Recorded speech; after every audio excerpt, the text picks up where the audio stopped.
Hey guys, this is Nevir and welcome to my poker course. So first of all, I just wanted to say thank you for buying the course. I've been working on it for the past 2 months now, and I'm really proud of the results, and I'm really looking forward to sharing it with you guys. Before we dive into the preflop introduction, I just wanted to say a few words about the course and about how it has been structured. This course is divided into 3 steps. Our first step will be to have a good understanding of GTO. So we will have to spend some time on GTO wizards. I tried not to be a GTO nerd too much during the course, but we will have to spend some time on GTO wizard just to have an overall idea of what we should be doing in most spots, pre-flop and post-flop. So instead of trying to look at all the spots possible and try to memorize everything, what I did is that I tried to simplify everything so that you guys can have an overall understanding of the game without having to memorize everything. The second step will be to take a look at the population and try to find some tendencies. So if we go on GTO Wizard and take a look at a random spot, so let's say single raise spot, button against big blind, for example. Take whatever flop you want, queen, 10, deuce, rainbow, the button c-bet, and now you just take a look at the big blind check raising strategy. And you will see that the big blind should check raise, I don't know, like king deuce suited, maybe jack 8 with the backdoor flush draw, maybe some random queen 8 like queen jack suited for value protection. And now just ask yourself, is my opponent gonna play like that at NL2, NL5, NL25, NL50, even NL100 to be honest? Are they gonna play like GTO? And the answer is always no. Now, our goal is to find the best deviation to exploit our opponents. So we can of course use our intuition if you just take random spots on GTO Wizard and just ask yourself, is my opponent gonna play like that? Probably no. How should we exploit him? It's usually easy to guess, but we can also use some softwares. So we will be using hand to note. I have a lot of data on hand to note, and we will take a look at the tendencies of the population. So we will be able to see if they check raise enough, if they c-bet enough, if they 3-bet enough pre-flop. We will be able to see a lot of data and try to find some deviation to exploit their own deviation. And the third and last step is to find how we should deviate, because sometimes it's really easy. My opponent doesn't check raise, I should c-bet more often. But sometimes the deviation is way more complex and we will need to use some softwares. So we'll be using simple preflop to find some preflop exploits, and we will be using GTO Wizard AI to find some post-flop exploits. So my goal with this course is that you guys can have a good understanding of GTO, but also population tendencies, so that you can find the best exploits to make more money at the tables. The first chapter is about introduction to preflop, so we're gonna see how you can get really good fundamentals for preflop, and then we're gonna take a look at my second screen. I have a bunch of stuff to show you here. We have some GTO wizards, we have some hand to notes, we have some simple preflop, and we have some range manager as well. So really interesting stuff. I will keep everything really easy for everyone to understand. But yeah, I'm gonna have to show you a bunch of stuff just to show you how you can improve your preflop game. So first question you should ask yourself is, why should you study preflop? So when I was doing coaching, a lot of players wanted to get coached for post-flop strategies. So they would ask me for coaching, and they would ask me, how should I play 3-bet pots, let's say out of position 3-bet spots, let's say small blind against cutoff. They would ask me how to play single raise spots, button against big blind, like really main post-flop spots. And yeah, it's really important. But then I would just see how they play pre-flop, and I would see a ton of mistakes. They just make too many mistakes pre-flop, and they don't really care about it. They just want to focus on post-flop. So that's their first mistake, and you probably have the same leak. You probably want to focus on post-flop first, whereas you should study pre-flop first. Why should you study preflop first? Because preflop happens in every hand, right? You're gonna play a lot of preflop spots and you have to play them right. So because preflop happens more often, you're gonna make a ton of mistakes preflop if you don't work on your preflop strategies. And this will hurt your win rate because you're gonna make even more postflop mistakes, right? It makes a lot of sense. It's really obvious. If you defend a really weak hand against a 3-bets that you shouldn't be defending with, then you will make even more mistakes post-flop, right? So first of all, you have to study pre-flop, and then you're gonna have to focus on post-flop after. When should you start working on pre-flop? So a lot of players ask me as well, should I study preflop ranges when I play NL2, NL5, NL10? Because my opponent make a ton of mistakes, I don't really want to study preflop. But that's a really bad thing. You should be trying to study preflop as soon as you want to improve in your game. When I played my NL2 challenge, I used the same concepts, the same strategies as if I were playing at NL50. The frequencies and the combination will change, but I use the same concepts. So you need to have really good fundamentals. Even when playing NL2 against really bad players, you need good preflop fundamentals. So when should you start working on preflop? I would say just right now. You bought the course, you will have to focus on preflop. Now, how to study preflop? Back then when I was playing when I was 18, it was 2018, I was playing NL2, NL5, NL10, and I just didn't know anything about GTO, about solvers. I think solvers already existed, right? I think PO solver, GTO plus, simple preflop, I think it already existed back in 2018. Maybe it was like 2015 or something when they got out. But it was just not as popular as now. And it was not really easy to get access to PO solver. It was really complex to use PO solver. So yeah, now you guys are really lucky because you have tools that are free and you will learn preflop for free. So the first tool you want to use is GTO Wizards. As you can see here, I will show you how to use GTO Wizards. So you just need to make an account. If you make an account, you don't have to pay for anything. You will get to this page. You go on study. This is in French, by the way, but yeah, it means study. And you will get to this page, and now you can study every preflop spots that you want. I will show you briefly how it works so that you can do it yourself. My course is just made so you guys can improve by yourself. I don't want to make 10 courses and make you pay for everything. We try to give you all the tools so you can improve all by yourself after. So yeah, you get on GTO Wizard, you go on study, you get to this page. So this is basically the game tree. So when you play 6 max games, obviously the first player to act is under the gun, right? So this is why you see the first thing here is under the gun. Let's say you want to study button against big blind. So you make everyone fold to the button, and now you see the button you can open to 2.5 big blind. You can see the frequencies. So let's say you want to know what combination and what frequency you should open from the button. You can just click on the button, and as you can see how much it should be opening. You can see what the small blind should be 3-betting, for example. The small blind should have a 3-bet or fold strategy. As you can see here, there is no call option. So this means that everyone that flats from the small blind, this is a mistake most of the time. You should have a fold or 3-bet strategy. And now you want to study the big blind strategy. As you can see, the big blind should be doing a lot of folds, should be doing a lot of calls as well as some 3-bets. And this is a big mess, right? There are a lot of low frequency stuff, and this is really complex to memorize.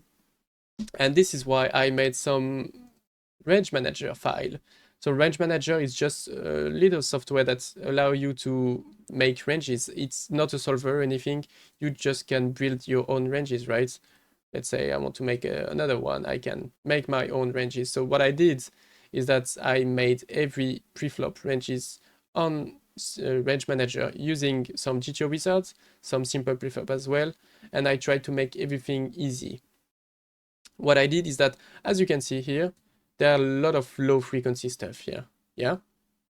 But if I look at the big blind, so this is big blind against button, right? And this is here, big blind against button. As you can see, it's still a big mess, right? But now it's only 50% strategy. So there is no 10% strategies everywhere. This is only 50% or 100% strategy. As you can see, you should be rating with King 9 offsuit 50% of the time, right? It's really easy. And how did I do that? I used simple preflop mainly. As you can see, this is simple preflop. This is exactly the same strategies as GTO Wizard, just because it's a solver as well. So it will show you the strategy at equilibrium. This is GTO, right? As you can see, you should be opening around 44. I think on GTO Wizard, it's like 42, 43. It's really, really close. It's the same thing, right? And what I did is that on simple preflop, you have the access to round, and you can round the strategies to whatever you want. Let's say I don't round the strategies. Now this is going to be a big mess, right? the big blind should be 3-betting against the button 69.2% ace full and 26. This is just a big mess, right? You cannot memorize this. It's not a thing, right? But if I round to 50% now, the strategy is the same. We have the same frequency. It should be pretty close.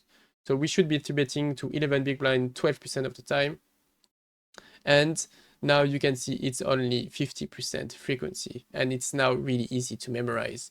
And that's what I did on Range Manager, and you will get access to that. As you can see, everything is only 50% or 100% strategy. So you guys can memorize everything more easily, right? So yeah, we saw some Range Manager thing. We saw some GTO Wizard as well. What can I show you on GTO Wizards? Yeah, I think you shouldn't try to focus on the low frequency stuff. You just want to have an overall idea of what you should be doing.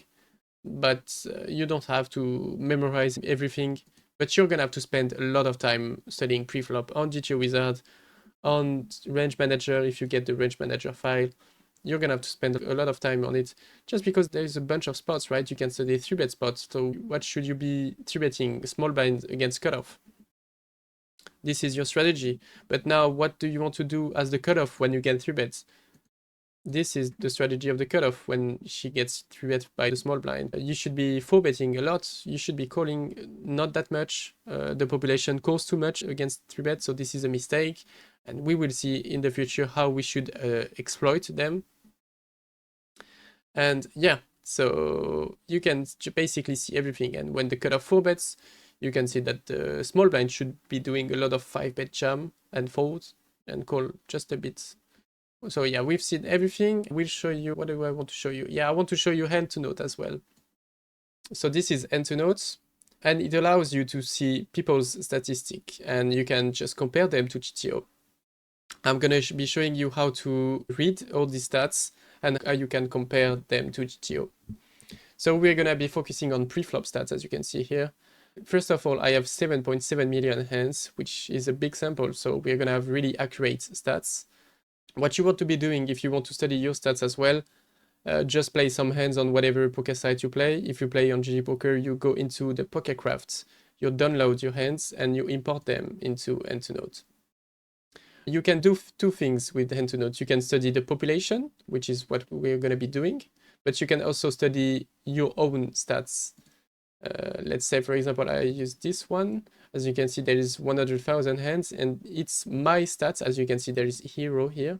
It's my stats for my NL2 challenge. So if you want to take a look at my stats as well, you can. I will be showing you the population stat for NL50. So it's this one. As you can see, it's all players, so it's not my stats, but the population stats. And we're going to be focusing on pre-flop, and we're going to be focusing on open raise and 3-bets for now. As you can see here, there is open raise. So these stats, the 20, 19, 21, 26, 38, it's the open raise frequency from every position.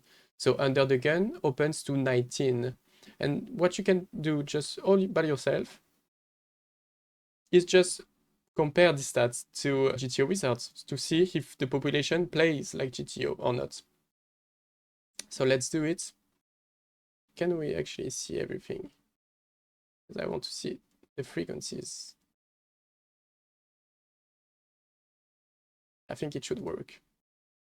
So on the right, we see that under the gun opens 19%, the NL50 population.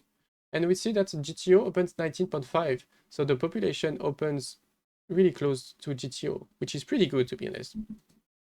Let's look at hijack now. Hijack opens 24. We see that the population opens to 21, so they open 3% less. So you could think, oh, 3% less is not that huge of a difference. But actually, what you want to be doing, if you want to know what's the difference between the GTO and the population, is you do GTO, which is 24, minus 21, divided by 24.1 times 100. So this means that the population opens 13%, 12.8% less often than GTO. So what you see here GTO opens 24% of the time, which is equal to 320 combinations. You can just take off 13% of this combination and you will see what the population opens. When you look at the hijack, you know that they never open like Queen 5 suited, Jack 10 off, 4 5 suited maybe. They don't open like 9 7 suited here. So yeah, you can see that they open a bit tighter as well. Now, for example, this one is really interesting. The cutoff opens 26. But if you look at the cutoff here, it should be opening 30%. So same thing, you do 29.7 minus 26 divided by 29.7 times 100. Same thing applies, it opens 12% less. Now the button should be opening 42.5, they open 38, which is tight, so they open 4% less, which is equal to, I don't know, like 15% or whatever. 10%, I don't know, but yeah, they just open way tighter than GTO. And same for the small blind. Small blind should be opening 43, they open 39 here. So they are opening way tighter. And we will see in the next videos how we can exploit that. Because why should you be playing GTO if they are not playing GTO, right? But you need to understand GTO in order to actually being really good at exploiting your opponents. So you need to know what you should be doing at equilibrium. You need to know how they play. And then we will find out how we can exploit them, right? I can show you some 3-bet as well. Let's say you want to know how much the big blind 3-bet against the small blind. This is here. Big blind against an open from the small blind. That the 3-bet is 12. It's this one. You can see the 3-bet stats here, 3-bets. And you just scroll down to this and you can see that, yeah, the big blind against the small blind, 3-bets 12. Now let's look at GTO result. And what does he say? When the small blind opens, the big blind should be 3-betting 17. So there is like a 5% difference, which is like a lot. They 3-bet way less. I will calculate how much it is, the difference. Minus 12 divided by, yeah, 30%. So they 3-bet 30% less. So we need to find out how we should deviate from GTO to exploit this leak. Yeah, I think I talked about everything I wanted on all these softwares. And yeah, let's get right back into the other screen. So let's talk about the preflop fundamentals. So it's basic stuff. Most of you guys already know it, but I've coached a lot of players that actually make these mistakes really often. So I think it's really important to keep that in mind. First of all, don't limp. Always have an open raise or fold strategy. Don't flat call. When someone opens, you should always have a 3-bet or fold strategy.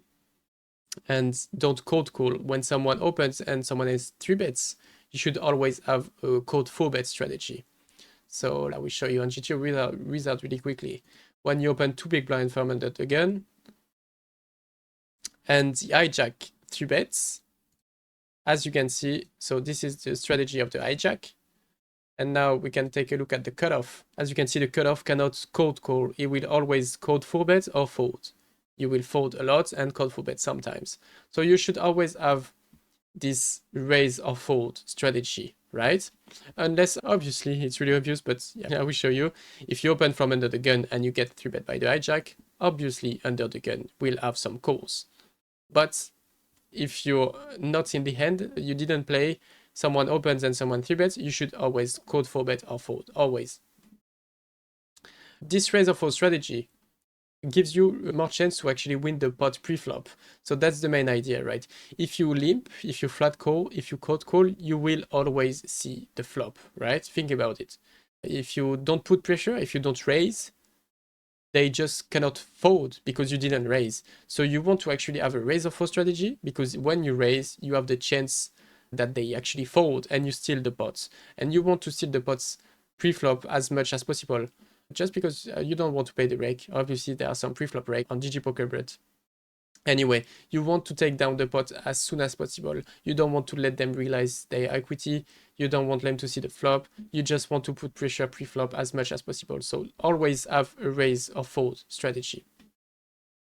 About the pre-flop sizings, From under the gun and hijack, you should be opening to 2 big blind, cutoff 2.2, button 2.5, small blind 3 big blind.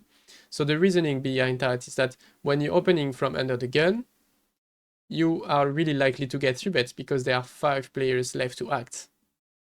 So if there are 5 players left to act and you're gonna get 3 bets really often, you want to open really small because you get a better risk reward for stealing the blinds. You only risk 2 big blind here to try to steal the blinds when everyone folds and you steal the 1.5 big blind. But if you start to open 2.5, 3x open from under the gun, you get a really bad risk reward, right? So this is why you should be opening really small from under the gun and hijack, because you're really likely to get 3 bets. The cutoff can start opening a bit bigger because it's less likely to get 3 bets. For the button, there are only 2 players left to act, which means that you're gonna get 3 bets less often, and more importantly, you will play in position. When you play in position, it's a really profitable spot, so you want to start to build the pot right away from the pre-flop. And when you're in the small blind, you're out of position, so you should raise bigger to get a bit more fold equity. So we're gonna be looking at some hand-to-note stuff later in later video, and we will actually see that there are some different sizings where the population makes even more mistakes against. So this is the GTO sizings, but it might not be the best sizings against the population. But if you don't know how to play, it will be very good, obviously. For the 3-bet sizings, when you're 3-betting and you're in position, you should 3-bet to 6.5 to 8 big blind. And when you're blind versus blind, you should 3-bet to 10 big blind. When you're out of position, you should 3-bet to 10 to 12 big blind. There is one common mistake that I see a lot, especially when I was playing NL2 for the challenge. Many players 3-bet too small against a 2 big blind open because they like to use the 3x in position and the 4x out of position rule, which means that when you open 2 and they are out of position, they just make it times 4 because they're out of position, and so they make it 8. But what you can see on GTO results is that when under the gun opens 2 big blind and the small blind 3-bets, the small blind will 3-bet to 10 big blind and not 8. It's just because that 8 is just too small. Whatever open size your opponent uses, 8 big blind is just too small. He's gonna be able to call too many hands, and it's gonna be really profitable for him because he's gonna be in position. So even though your opponent opened 2 big blind, you want to 3-bet at least 10. So yeah, this rule, the 3x in position, 4x out of position, it's pretty good. If you don't know how to play, if you're a beginner, it's pretty good, but sometimes you're gonna make mistakes. So yeah, keep this sizing in mind and it will be pretty good. For the 4-bet sizings, you can in position 4-bet to 20 to 24 and out of position to 19 to 22. So it's pretty close. I've seen, especially at NL2, players 4-bets to 29, 30 big blind, like 27 to 30 big blind is just too much. Most of the time it's too much. So now let's take a look at range types. We have polarized and linear. So these two concepts are really easy. Most of you guys already know them, but it's actually really interesting and important to actually know when and where to use these concepts pre-flop. So polarized just means strong hands and weak bluffs, weak hands. There is no in between, no medium strength hands. So it's obviously it's like aces and ace-5 suited, right? Whereas linear just means strong hands as well, medium strength hands, and a few bluffs. So it's gonna be aces, king queen suited, and ace-5 suited. You know what I mean? So there is some medium strength hands as well. So it's really important to actually know when to use a polarized range and when to use a linear range in 4-bet pots. So most of the time, it has to do with the position. If you're playing in position, your opponent's going to be out of position, obviously, and is going to have a big disadvantage. Therefore, your opponent will have to have a 5-bet or fold strategy in order to not play post-flop out of position, which means that he will 5-bet a lot, and if he 5-bets a lot, you want hands that just don't care about getting 5-bets. If your opponent 5-bets a lot and you have aces, obviously you're pretty happy. If he 5-bets a lot and you have ace-10 offsuit, ace-5 suited, king-9 suited, and he 5-bets, it's really easy to fold because you just have nothing. It were like shitty hands already, so you don't care. When he 5-bets, you just snap fold, and that's okay. Whereas, let's say you 4-bets king queen suited and your opponent 5-bets, now that really sucks, right? Because you could have called your king queen suited and play your pot in position. Whereas when you're out of position, your opponent is in position and will call more often, which means that you want hands that actually play post-flop. You should 4-bet with a linear merge range, just hands like king queen suited, king jack suited, ace queen off. It depends on the position, but ace queen off is in the middle, but also some 6-5 suited as well. So let me show you on GT Wizards when you should have a polarized range and a linear range. So let's take, for example, which one should we use? Let's say cutoff against button. So you open from the cutoff, you get 3-bet by the button, and now you want to know which hands you want to 4-bet. So try to guess which type of range we should have. We open from the cutoff, button 3-bets, we are out of position, which means that our opponent will call a lot against our 4-bets. So we're gonna use some linear ranges, right? So now, when we click on the cutoff, I know that the cutoff is gonna be 4-betting some Jack 10 suited, Queen Jack suited, King Queen, King Jack suited, Ace 10, hands that I play decent post-flop, right? Because we expect the button to call a lot against our 4-bets. As you can see, the 4-bet is to 21. We have some polarized stuff. Obviously, we have the Ace Jack off, King Queen off. This is polarized. Ace Queen off is in the middle, but now we can see the 10-9 suited low frequency, the Jack 10, the Queen Jack, the King Jack, the King 10, the Ace 10. This is still mergy. We have some Ace Queen, King Queen, pocket 9s, 6-5 suited. This is really mergy because 6-5 suited plays really post-flop, right? We don't have the Ace 10 offsuit. We don't have the King Jack offsuit here. But now, so this is linear. This is the definition of linear. We play well post-flop. We have some bluffs, obviously, here. We have the S5, but we have some low frequency stuff that is really merged, like really linear. Queen Jack, King Jack, everything here. So suited and connected that plays really well post-flop. Now, let's say button opens, small blind 3-bets, and you want to know what you should be 4-betting as the button. Now that's different because you're in position, which means that your opponent is out of position, which means that he's gonna 5-bet jam a lot. So you're gonna have to 4-bet polarized. So now we're gonna see a bunch of King Queen offsuit, Ace Jack offsuit, Ace 10 offsuit, Ace 5 suited, I think, some King 9 suited, Queen 9 maybe. Let's take a look. We have the Ace Queen, Ace Jack, Ace 10, King Queen, some really low Queen 9 suited, Ace 9, Ace 8, some Queen Jack. This is mergy as well. So obviously it's not like always 100% polarized and 100% merged, linear. It's a mix, but now you can see that this is way more polarized than what we had before. And you can really notice it here.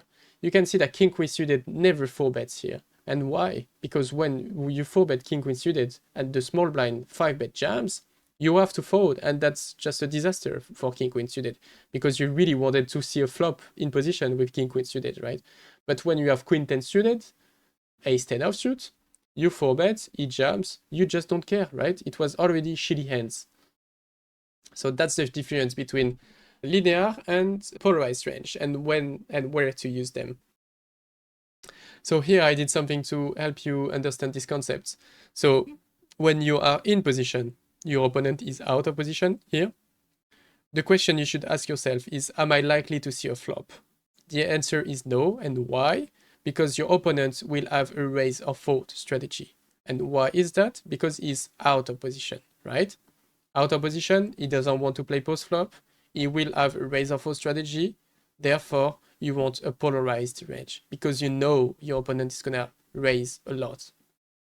Now, if you are out of position here, your opponent is in position on you, right? Am I likely to see a flop? Yes.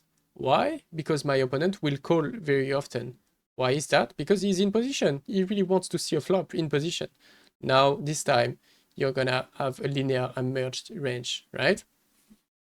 And last thing, for the blind versus blind strategy, it's really interesting. So it's not for the 4-bets anymore, it's for the 3-bets. We can see that blind versus blind, the big blind is in position and no one is left to act.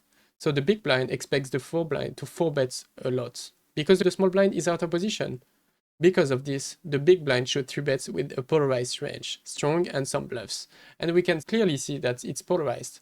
When you look at the small blind, it opens 3 big blind, and now you can take a look at what you should be doing in the big blind. And that obviously you have some really linear stuff, some king queen suited, king jack, obviously. But you're not gonna be 3-betting some really mergy stuff like 10-8 suited, 9-7 that often. You're gonna be 3-betting some really polarized stuff like 10-2 suited and ace-deuce offsuit, king-7 offsuit. And you can clearly see that it's polarized because you can see that when you get 4 bets, even against a small size, right? You 3-bet to 10 and your opponent 4-bets to 21.